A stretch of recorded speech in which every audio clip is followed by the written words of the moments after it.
Pas mon test.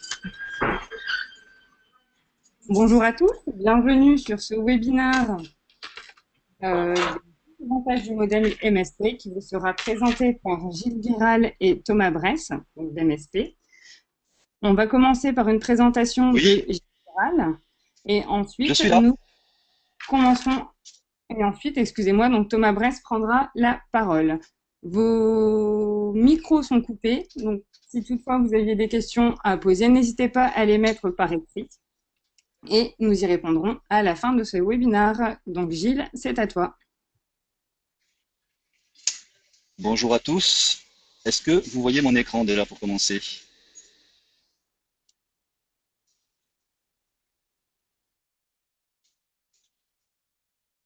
Sarah, est-ce que tu peux me confirmer qu'on voit mon écran?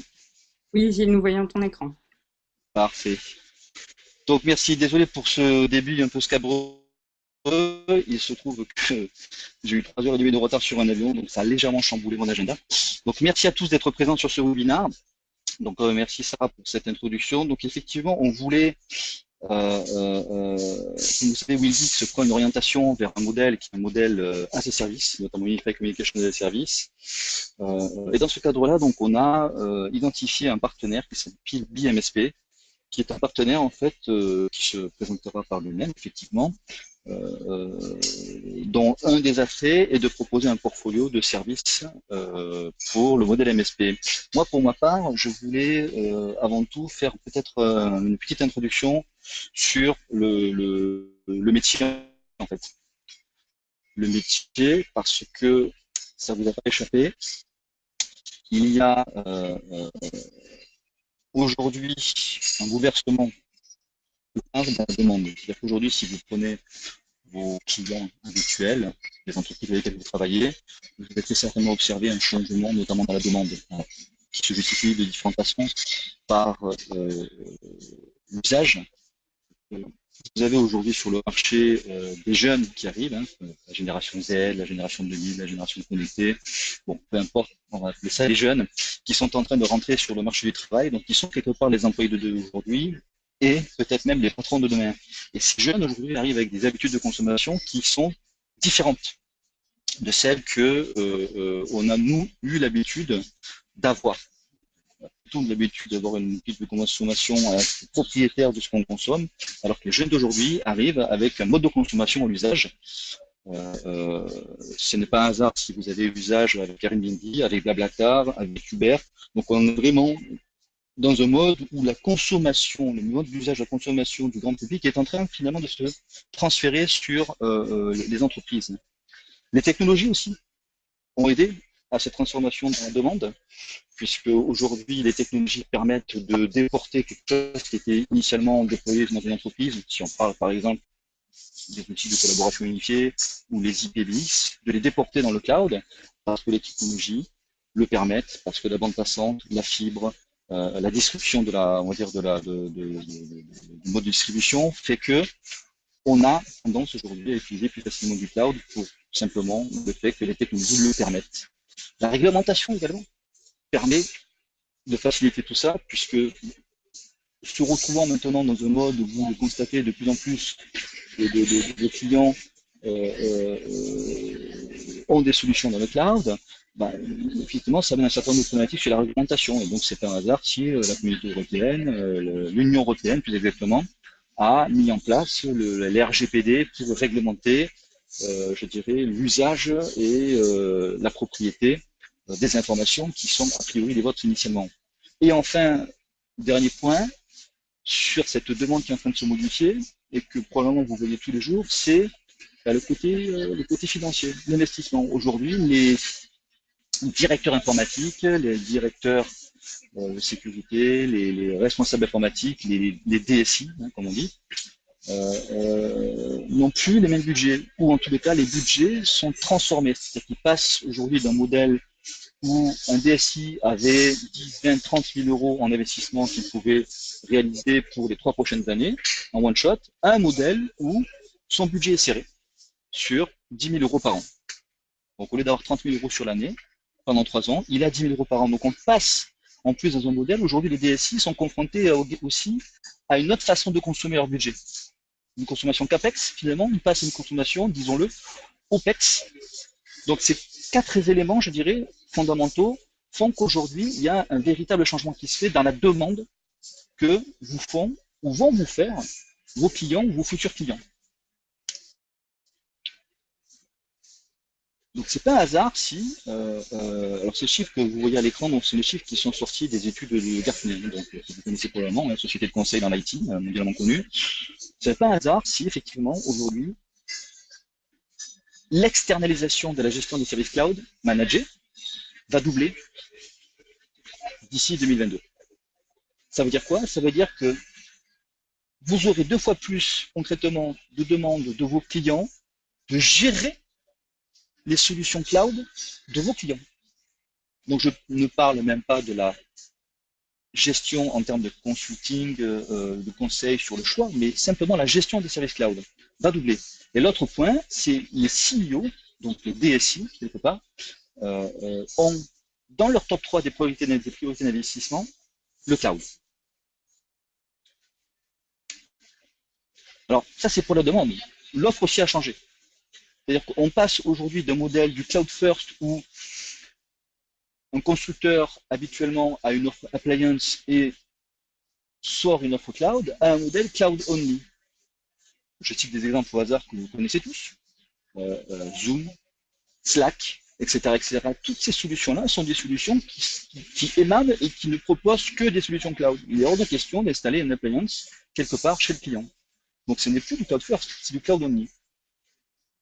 Et de ce fait, vos propres clients vont se retrouver face à des choix de plus en plus innovants, mais tous seront, ou la plupart, ou une grande majorité d'entre eux, seront des choix qui se porteront sur des offres as a service. Et ce n'est pas un hasard, autre chiffre donc repris de Gartner, ce n'est pas un hasard si 30% des investissements aujourd'hui qui sont réalisés par les sociétés qui produisent et qui sont éditeurs de logiciels se déportent du cloud first au cloud only. Ce qui veut dire que demain, et les jours passants, vous aurez de plus en plus de solutions cloud only, de moins en moins de solutions cloud first, et pratiquement plus de solutions basées sur, je dirais, des installations sur site. Alors, ça amène une opportunité. En fait, ça amène 3 opportunités pour vous. La première, c'est que toutes ces sociétés-là qui sont en train de changer ont besoin de moderniser leur infrastructure, ont besoin de moderniser la manière dont elles travaillent, ont besoin de moderniser, disons-le simplement, le poste de travail. Donc, il y a une opportunité aujourd'hui pour les sociétés comme vous de vous positionner dans le conseil. Conseiller ces sociétés-là sur le choix des solutions SaaS, le choix des solutions as a service, le choix des solutions UCaaS, le choix de tout ce qui peut aujourd'hui moderniser et passer de modèle appliance à modèle as a service. Ensuite, il y a l'implémentation. Quand le choix est fait, il faut implémenter. Donc vous avez aussi potentiellement une opportunité de vous positionner en tant que société qui va participer peut-être pas au choix, mais participer à l'implémentation des solutions SaaS. Parce qu'une solution SaaS nécessite malgré tout une intégration. Donc là, besoin d'un intégrateur. Et enfin, il faut bien que ces solutions soient maintenues en conditions opérationnelles, cloud ou pas cloud. Donc la troisième opportunité que vous avez, en aval, c'est le maintien en conditions opérationnelles des solutions cloud. Ce qui est le propre du métier du MSP, le Managed Service Provider, dont le but est de maintenir en conditions opérationnelles des solutions cloud. L'avantage que vous avez à passer en mode SaaS et à passer dans ce modèle Managed Service Provider, qui est un modèle qui est issu du modèle américain, c'est que vous passez d'une solution one-shot où vous aviez un revenu en one-shot vers une relation long terme, puisque vous allez opérer et mettre en place un modèle économique avec du récurrent. Le deuxième, qui est quelque part découle du premier, c'est vos revenus sont prédictibles. Un des avantages d'avoir un revenu prédictible, c'est que par rapport à un financement, vous êtes mieux valorisé, notamment vis-à-vis d'une banque ou vis-à-vis d'un repreneur. Le troisième, c'est que si vous ne le faites pas, d'autres vont le faire pour vous, et donc vous perdrez vos clients. Donc j'ai envie de dire que c'est même un no-brainer, comme on dit en anglais, c'est un non-choix que de se préparer ou de passer à notre modèle SaaS et de ce modèle SaaS donc d'être MSP, parce que si vous ne vous le faites pas, vos clients, tôt ou tard, vous le demanderont. Et enfin, comme je vous l'ai dit tout à l'heure, c'est un modèle, le modèle cloud, ou le cloud only, est un modèle qui se répand de plus en plus. Donc, vous avez de plus en plus d'acteurs sur le marché qui proposent des solutions. Donc, en vous positionnant déjà dans ce modèle-là, eh bien, vous allez ensuite avoir évidemment l'opportunité de faire de l'upsell ou du cross-sell en proposant de nouvelles solutions. Et je terminerai sur ce slide-là, la ruée vers l'or. Pourquoi? Parce que Gartner prédit que d'ici l'année qui est indiquée, le nombre de managed service providers sera multiplié par 3. À vous de décider si vous êtes prêt à rentrer dans ce modèle ou si vous voulez voir ce modèle défiler. Mais sachez que le nombre va être multiplié par 3. Donc, à vous de voir. Voilà, je vais laisser la parole à Sarah qui va donc faire la suite et opérer aux présentations de BMSP. Merci à tous. Je te remercie Gilles pour cette présentation. Donc n'hésitez pas si vous avez des questions à les écrire dans la partie questions. Donc nous y reviendrons à la fin du webinaire. Et je passe la parole à Thomas Bress. Merci Sarah et merci à Gilles pour cette introduction. Alors si tu peux me mettre présentateur pour que je puisse partager mon écran. Parfait, merci. Ok, impeccable. Alors déjà, bonjour à tous. Donc moi je suis Thomas Bress, je suis le dirigeant de BMSP. Donc juste pour nous présenter un peu rapidement et puis vous donner un peu de background. Moi j'ai fondé déjà il y a plus d'une dizaine d'années un des tout premiers MSP français qu'on a depuis revendu et du coup on est extrêmement connecté sur tout cet écosystème et depuis 5 ans on s'est spécialisé dans l'accompagnement des MSP en France et la diffusion d'un portfolio de produits qui sont vraiment centrés pour les MSP et on est régulièrement aussi nous aux États-Unis. J'étais la semaine dernière à une des plus grandes conférences MSP à San Diego, donc on est tout le temps en contact assez proche avec tout cet écosystème américain qui est extrêmement riche et dense et qui nous permet de remonter énormément de bonnes pratiques et voir un peu où va le marché. En France, le MSP c'est quelque chose qui démarre. Aux États-Unis, ils en sont déjà à la troisième ou quatrième itération du modèle, avec aujourd'hui des approches extrêmement centrées sur la sécurité, par exemple. Gilles en avait parlé un petit peu, mais c'est vrai qu'aujourd'hui, c'est important de changer. J'ai une petite citation, alors je ne sais plus de qui, mais qui dit changer avant que le changement ne devienne la norme. Et c'est vrai que quand on disait que le nombre de MSP allait tripler depuis 2020, et c'est quelque chose qui est déjà le cas aux États-Unis, c'est que la majorité des intégrateurs, des prestataires sont déjà sur le modèle MSP et c'est quelque chose que nous on voit déjà en France se multiplier à un très gros rythme. L'idée d'aujourd'hui, c'était un peu de vous présenter quels sont les avantages du modèle MSP. Juste pour reparler un peu du MSP, qu'est-ce que ça veut dire? On parle beaucoup de MSP, la traduction c'est Managed Service Provider, ou en français fournisseur de services gérés ou services managés. Mais qu'est-ce qu'il y a derrière? C'est qu'en fait aujourd'hui, les gens ont dans l'informatique quand même des façons de travailler relativement traditionnelles ou artisanales, même si on est dans la technologie, on fait quand même beaucoup de choses à la main, beaucoup de choses sur mesure pour chaque client. On a des choses qui sont très différentes d'un client à l'autre et beaucoup d'opérations manuelles, premier élément. Et autre élément, c'est que beaucoup de choses sont sur on va dire, on est plus sur une logique de réactif ou de mode de pompier, c'est-à-dire que quand il y a un problème chez nos clients, tout de suite on va sauter pour aller résoudre l'incident, mais on est plus dans une posture, on va plus subir ce genre de choses. Donc quelque chose qui est très important dans le MSP, c'est l'adage mieux vaut prévenir que guérir. Il y a une petit extrait du film La Crise qu'on montre souvent, où Vincent Lindon on lui explique les vertus de la médecine chinoise en fait, où dans la médecine chinoise, un des principes de la médecine chinoise, c'est que le patient va chez le médecin quand il va bien et il paye justement pour que son médecin chinois l'entretienne en lui donnant des petits compléments, des points d'acupuncture, etc. Mais si jamais le patient tombe malade, en fait, eh ben, il va chez le médecin et il ne paye pas. En fait. Donc il ne paye pas quand il est malade, il paye pour aller bien. Alors que c'est un peu l'inverse dans nos sociétés occidentales où le patient, on va chez le docteur quand on est malade et plus le docteur a de patients malades et plus il est riche. Donc c'est un peu on utilise souvent cette analogie pour expliquer un peu le modèle du MSP. Pour vous illustrer un petit peu, vous voyez, ça c'est une image, donc c'est un vrai MSP qui est basé en Angleterre, cette société, c'est Manage 24/7. C'est pour vous montrer un peu quand les modèles, quand ils ont beaucoup poussé le modèle, c'est vraiment avoir une vision complète sur tout ce qui se passe, sur l'ensemble des infrastructures de vos clients pour être tout le temps en proactivité, mesurer en permanence la performance des systèmes et pouvoir réagir et corriger tout de suite dès qu'il y a le moindre problème.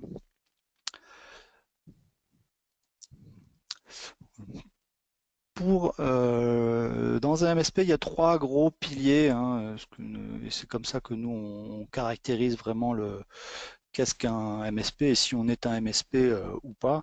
Euh, la proactivité, hein, j'en ai parlé, et donc dans le MSP, c'est vraiment la proactivité, c'est dans l'ADN, quoi. Hein, c'est pas juste avoir quelques alertes, mais c'est vraiment qu'est-ce que je peux faire en permanence pour que je n'ai aucun problème chez mes clients, que mes bons paramétrages soient bien appliqués chez mes clients, que mes clients soient bien sécurisés en permanence.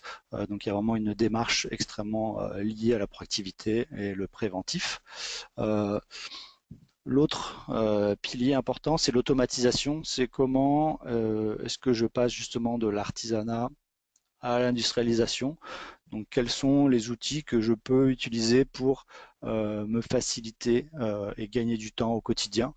Alors, ça passe par différentes choses. Ça passe déjà par avoir des outils qui sont cloud, qui sont centralisés. Hein. Donc, quand vous avez des outils cloud multi-clients, hein, c'est aussi une des grosses caractéristiques des outils pour les MSP, c'est qu'ils sont multi-clients. C'est-à-dire que dans une console unique, vous pouvez gérer l'ensemble de vos clients. Vous n'avez pas besoin d'aller vous connecter sur différents systèmes en fonction du client et de pouvoir faire des actions en masse. Hein. Donc, si vous avez besoin d'aller pousser des paramétrages sur le parc d'un client ou sur certains équipements, que vous puissiez le faire déjà à distance et en masse si possible. Hein. Donc tous ces aspects d'automatisation, c'est vraiment voilà, comment est-ce que je peux, c'est un peu la machine-outil du MSP, hein, c'est comment est-ce que je vais pouvoir gagner en productivité avec des outils. Et dans cette partie automatisation, on va aussi avoir toutes ces notions d'intégration aussi. Hein. Quand vous avez des outils qui sont intégrés les uns avec les autres, vous allez avoir beaucoup de fluidité dans vos process et beaucoup plus de capacité à opérer un service de façon très efficace. Et pourquoi est-ce qu'il faut avoir un service efficace? C'est parce que le business model du MSP est basé sur des systèmes de forfait, hein, d'abonnement. C'est une des caractéristiques principales. Et c'est des abonnements qui sont généralement illimités. Hein, donc vous fournissez un service, mais vous n'allez pas facturer le temps que vous allez y passer. Donc pour pouvoir fournir un service de façon illimitée, de façon la plus rentable possible, il est évident qu'il faut absolument optimiser le temps qu'on va passer. Hein. Donc à la fois en limitant les incidents avec la proactivité et en gagnant un maximum de temps avec de l'automatisation. Voilà. Mais c'est vrai que ce n'est pas parce qu'on vend juste un produit en mode abonnement forfait qu'on est un MSP. Un MSP, c'est quelque chose qui est beaucoup plus ancré dans l'organisation même de la société et justement avec ces principes de proactivité et d'automatisation en plus de uniquement vendre de l'abonnement. Voilà. Et derrière les abonnements, vous allez pouvoir aussi il y a aussi une notion de packaging qui va être important dans la construction de vos offres. Je vais reviendrai un peu plus loin dans ma présentation, mais c'est que plus vous allez pouvoir packager différentes briques cloud, différents ingrédients, différents services que vous allez produire, ça peut même être du conseil ou d'autres choses, plus vous allez pouvoir packager ça dans un forfait, plus vous allez avoir une offre complète et qui vous permettra d'avoir une meilleure rétention de vos clients.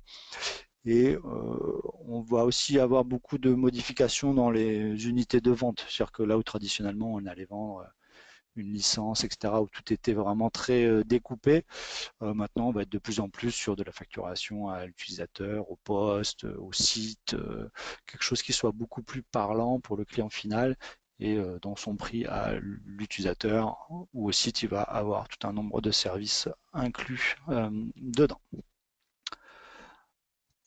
Alors, quels avantages d'aller vers ce modèle MSP? Déjà, on en a parlé, c'est la pérennité, hein. C'est que aujourd'hui, quelque part, les règles du jeu ont changé, hein. On ne peut plus rester sur des modèles de négoce, de projet, de vente one shot, hein, comme on pouvait avoir. Il y a je dirais deux grosses menaces, hein, deux gros changements qui ont fait qu'il faut absolument changer de modèle. C'est qu'aujourd'hui, le cloud s'est développé, hein, donc ça c'est déjà quelque chose qu'il a depuis quelques temps, mais c'est surtout quelque chose qui a eu tendance à se banaliser, hein. Donc de plus en plus maintenant, n'importe qui peut aller acheter son Google, son Office, un peu n'importe quoi directement dans le cloud. Euh, et aussi sur toute la partie matérielle. Alors déjà moins de matériel, parce que c'est vrai que là où avant on allait vendre des équipements on-premise peut-être un peu sophistiqués, maintenant il y a beaucoup moins de choses, il y a beaucoup de choses qui se sont déportées à l'extérieur, et puis beaucoup plus de pression aussi sur les marges, hein, avec la vente en ligne, la multiplication des acteurs, fait qu'aujourd'hui on peut difficilement gagner juste de l'argent en revendant du cloud ou avec de la vente d'équipements. Donc aujourd'hui c'est important de développer des services à valeur ajoutée qui vont intégrer, hein, tous ces éléments-là, mais qui vont vous permettre de venir rajouter de la valeur ajoutée sur juste une vente basique. Et c'est en ces notions-là, c'est de dire aujourd'hui il faut pouvoir vendre du cloud, mais aussi gérer, opérer et fournir tout un tas de services autour de ça, hein, et qui peut même inclure des équipements ou autres, mais qui va vous continuer à permettre d'ajouter de la valeur sur ces équipements, là où avant on pouvait se limiter à juste revendre du matériel et des prestations one shot. Voilà. Et surtout qu'avec le cloud, il va y avoir aussi du renouvellement, hein, qui avant, effectivement, on avait des équipements qui allaient peut-être devoir être changés régulièrement. Et une fois que le client est passé dans le cloud, la plateforme cloud quelque part se met à jour toute seule, hein, donc il y a beaucoup moins d'opportunités d'aller revendre des choses, de vendre des extensions, etc., hein. Donc c'est très important d'aller développer de nouveaux services pour venir compenser tout ça et permettre une pérennité dans votre activité et continuer à vous développer. Deuxième avantage, Gilles en a parlé, c'est la récurrence. Donc la récurrence, c'est vraiment très important, c'est le cœur du modèle MSP, et c'est ça qui va vous permettre d'avoir un flux financier constant et croissant. C'est-à-dire que chaque client que vous allez avoir, on va vous permettre d'avoir un revenu chaque mois et qui va pouvoir grossir avec le temps, car vous ne faites qu'ensuite empiler, hein, du revenu récurrent. Et également pour le client, hein, c'est aussi de plus en plus les clients ont l'habitude de ce paiement à l'usage ou à l'abonnement, et du coup ça leur permet d'avoir des coûts prédictifs, hein, et ils savent parfaitement combien ils peuvent mettre, ils ont de budget, hein, sur tel et tel type de coût, hein. Donc il y a un graphique que je montre assez souvent quand je fais des présentations, c'est la différence entre de la vente one shot et de la vente récurrente. Donc par exemple, si aujourd'hui vous vendez chaque mois 1 euro de produits, hein, de revenus non récurrents, à la fin de l'année, vous allez avoir gagné 12 euros, parce que vous aurez vendu 1 euro tous les mois. Voilà. Et à contrario, si vous faites de la vente de revenus récurrents, hein, si vous vendez 1 euro de contrat chaque mois, hein, donc 1 euro de contrat vendu chaque mois, en fait, avec ce système où du coup vous allez venir empiler, vous allez avoir gagné 78 euros à la fin de l'année. Donc ça, c'est aussi ça. C'est-à-dire que même des fois, si on a l'impression que c'est des petits, quelque part, on empile peut-être des petites briques, mais c'est vraiment dès qu'on commence à se projeter dans le temps, que ça va vraiment commencer à générer des revenus très significatif. Et il y a une notion qui est importante dans le MSP, c'est quelque chose qu'on appelle le MSP Turning Point. C'est le moment où en fait la courbe de vos revenus va venir croiser celle de vos charges, de vos coûts. Donc à un moment, à force d'avoir tous ces abonnements qui viennent s'empiler, et ben vous allez arriver à un point où en fait l'abonnement va couvrir toutes vos charges chaque mois. Donc c'est voilà, le tournant, le point d'équilibre du MSP.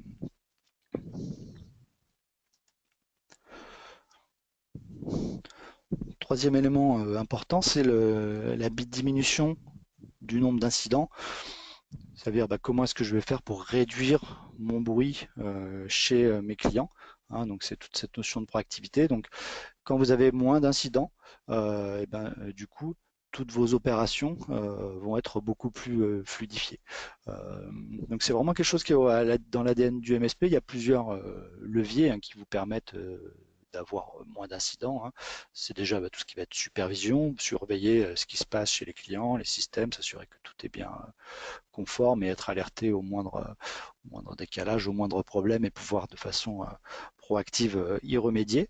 La standardisation aussi est un élément important. C'est que entre avoir une solution différente chez chaque client ou avoir tout le temps les mêmes solutions déployées, vous allez avoir des solutions qui sont beaucoup plus maîtrisées, beaucoup mieux implémentées et sur lesquelles vous allez pouvoir être beaucoup plus efficace, aussi bien dans la diminution du nombre d'incidents, mais aussi leur temps de traitement, qui est aussi un élément important. C'est on veut qu'il y ait moins de bruit, mais que surtout ce bruit me consomme moins de temps, donc être capable de traiter des demandes des clients le plus rapidement possible.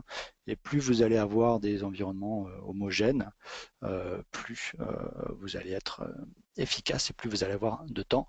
Et l'automatisation, j'en ai déjà parlé, mais c'est aussi un levier important pour à la fois peut-être pouvoir lancer des actions automatique pour éliminer certains problèmes ou pouvoir les remédier de façon distante et sans avoir à avoir une opération humaine. Donc quand vous allez faire ce travail pour limiter le nombre d'incidents, du coup vous allez baisser la dépendance à la ressource humaine. Vous allez avoir moins besoin. Ça on le voit souvent nous aux États-Unis, ou quand on visite des MSP assez matures, ils ont des fois une personne ou deux personnes au support alors qu'ils vont gérer 1500 ou 2000 utilisateurs. Ça va aussi permettre de fournir une meilleure qualité de service pour vos clients, parce qu'ils vont être moins d'interruptions, plus de productivité pour eux. C'est vraiment aussi derrière la promesse qu'on fait dans le MSP pour le client final, la façon dont on le vend, c'est aussi il y a une petite analogie qui est facile, c'est de dire voilà, quand vous m'appelez, ça vous coûte quelque part, vous arrêtez de travailler, ça vous coûte plus cher vous de m'appeler que moi de vous répondre, parce que moi c'est mon travail, je suis payé pour vous répondre, mais vous n'êtes pas payé pour m'appeler, vous êtes payé pour faire votre travail qui n'est pas d'appeler votre support informatique. Donc quand le client comprend qu'effectivement il y a un alignement des objectifs, de dire voilà, tout le temps qu'on passe pas que mes utilisateurs ne passent pas pour appeler pour des problèmes informatiques, va lui donner des gains de productivité. Voilà. Mais c'est toujours un changement de mentalité qui n'est pas toujours évident à faire, parce que les gens ont l'habitude de payer pour un service, et du coup il faut vraiment bien leur expliquer les tenants et les aboutissants de ce type de démarche. Et une fois que du coup vous avez libéré du temps, ça vous permet d'aller développer d'autres activités qui permettent d'avoir plus de valeur. Donc on a parlé de conseils, d'accompagnement, voilà, de travailler aussi sur la productivité. C'est des choses qui demandent du temps, donc c'est un peu une spirale, on va dire, qui peut être soit dans un sens ou dans l'autre, mais plus vous allez gagner du temps, plus vous êtes capable d'être plus proactif, de développer des choses pour améliorer la qualité de vos prestations d'une manière générale. Et voilà, et tout ça va vous permettre d'éviter un peu tous les travers du monde pompier, où dès qu'il y a quelqu'un dès qu'on a un client qui est dans la panade, on est complètement désorganisé, il faut vite aller le dépanner en abonnant tout ce qu'on fait pour vite pouvoir corriger les problèmes des uns et des autres, hein. Donc en réduisant ce niveau de bruit, en fait, on va avoir je dirais une activité, une organisation qui va être beaucoup plus sereine au quotidien. Quatrième point, c'est la rétention des clients, hein. Plus vous allez avoir un bon service très packagé et plus vous allez avoir une meilleure rétention des clients. Et il y a un élément qui est important dans la rétention, c'est le fait justement de passer de ce que nous on appelle la vente d'ingrédients à la vente d'une solution finie. Euh, et on utilise souvent cet exemple-là qui est de dire, bah voilà, si quand je vais au supermarché, hein, je peux aller acheter des œufs, de la farine et du chocolat pour faire un gâteau, hein.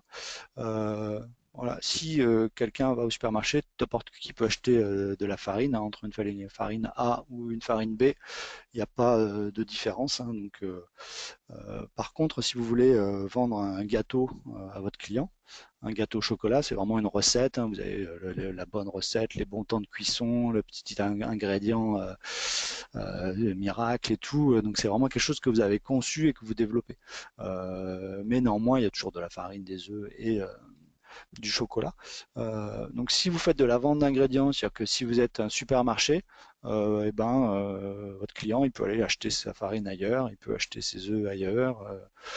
Ça a pas vraiment vous n'avez pas une grosse rétention. Tandis que si vous arrivez à packager quelque chose avec vraiment une recette et vraiment des valeurs, une valeur ajoutée qui vous est propre, c'est là où vous allez vraiment avoir un client qui va être très sticky, quoi, hein, et qui va vraiment, vous allez devenir complètement irremplaçable auprès de vos clients et surtout aussi cette capacité à être différent, hein. C'est-à-dire que voilà, entre un antivirus A, un antivirus B, un anti-spam A, un anti-spam B. Quand on ne fait que de la vente d'ingrédients, on est facilement comparable et puis on est souvent comparé sur le prix, surtout si c'est le même produit. À réussir à packager ces éléments dans quelque chose d'un peu plus global vous permet déjà de vous différencier et de gagner énormément au niveau de la rétention, hein. Donc voilà, plus on va arriver à packager des offres avec des unités de vente qui soient simples et qui incluent un maximum de services qui vont répondre aux besoins du client, hein, et à ses problématiques. On n'est pas là pour se faire plaisir non plus techniquement, mais plus vous allez fournir une offre à forte valeur qui va vous garantir une forte rétention client. Et dernier point que Gilles aussi avait évoqué, c'est la valorisation de votre société. Aujourd'hui, il faut savoir que les activités de fusion-acquisition sont extrêmement fortes, hein. Le sont en France, mais encore plus aux États-Unis, où c'est quasiment tous les jours qu'il y a des rachats qui sont annoncés, avec au-delà de juste rachats entre sociétés, également des fonds, des private equity qui viennent carrément acheter des MSP matures et puis sur lesquels ils vont venir racheter tout un tas de MSP satellites autour pour créer des conglomérats et vraiment développer le modèle de façon assez forte, hein. Et donc du coup, les MSP deviennent des cibles extrêmement convoitées en termes de rachat. Et il faut savoir que la proportion de récurrence est un élément essentiel de la valorisation, hein. Entre quelqu'un qui ne fait que du projet one shot avec beaucoup de négoces, de la prestation ponctuelle et une très faible proportion de récurrents, sera beaucoup moins valorisé que quelqu'un qui a une forte proportion de récurrents, hein. Donc au niveau de la proportion de récurrents, hein, nous on considère qu'un MSP assez mature doit à peu près avoir environ 50% de son chiffre d'affaires récurrent. Et ça va être très fortement valorisé parce que du coup, vous n'avez pas besoin d'avoir une grosse machine de vente, de marketing pour tout le temps venir chercher des nouveaux projets, des nouveaux clients. Vous avez déjà toute une machine où vous avez un récurrent qui est déjà garanti et ça, c'est extrêmement recherché, hein. Donc, si vous voulez une bonne valorisation de votre société, même si vous n'avez pas envie de vendre tout de suite, hein, mais plus vous allez du coup construire votre portefeuille sur du MSP, de la récurrence, hein, plus quand vous allez pouvoir revendre, sortir, vous allez pouvoir valoriser votre société, hein. Mais c'est vrai que même en France, aujourd'hui, il y a énormément de rachats. On a vu encore récemment pas mal de rachats d'acteurs assez gros, hein, donc c'est vraiment extrêmement dynamique. Nous, on a énormément de partenaires qui nous demandent si on ne connaît pas des sociétés intéressantes à racheter. Euh, voilà, c'était les 5 avantages du modèle MSP, hein, donc la pérennité, hein, ou garantir un business model que vous allez pouvoir garder sur encore pas mal d'années et qui va vraiment être l'évolution de tous les intégrateurs aujourd'hui. Voilà, la récurrence, hein, pouvoir récupérer du chiffre d'affaires tous les jours. La diminution du bruit, hein, et puis vraiment on va dire les gains opérationnels et l'efficacité au quotidien de votre exploitation, une meilleure rétention de vos clients et puis surtout voilà, une bonne valorisation de votre société pour l'avenir. Je vous remercie. On a un peu de temps, je crois, pour des questions-réponses. Alors, je crois que vous pouvez poser vos questions dans le petit directement dans l'interface de GoToMeeting. C'est bien Alors, ça, Thomas, n'hésitez pas. merci pour cette présentation très intéressante. Pour l'instant, il n'y a pas de questions. On va attendre quelques secondes. Et je voulais également pour les problèmes de son que nous avons rencontrés au début. Je vois que Gabriel Julien demandait s'il était le seul à mal entendre au tout début, mais il semblerait que la problématique du son se soit réglée. Pour l'instant, Ouais, nous ouais. n'avons toujours pas d'autres questions.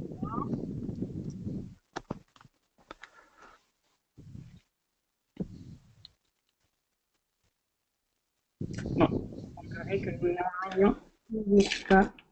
Bon, en tout cas, je vous remercie d'avoir participé à ce webinaire. Un webinaire qui sera enregistré très prochainement et que nous rediffuserons certainement cet après-midi ou demain. Voilà, merci à tous pour votre participation et je vous souhaite une agréable après-midi. Merci à tous et une excellente fin de journée.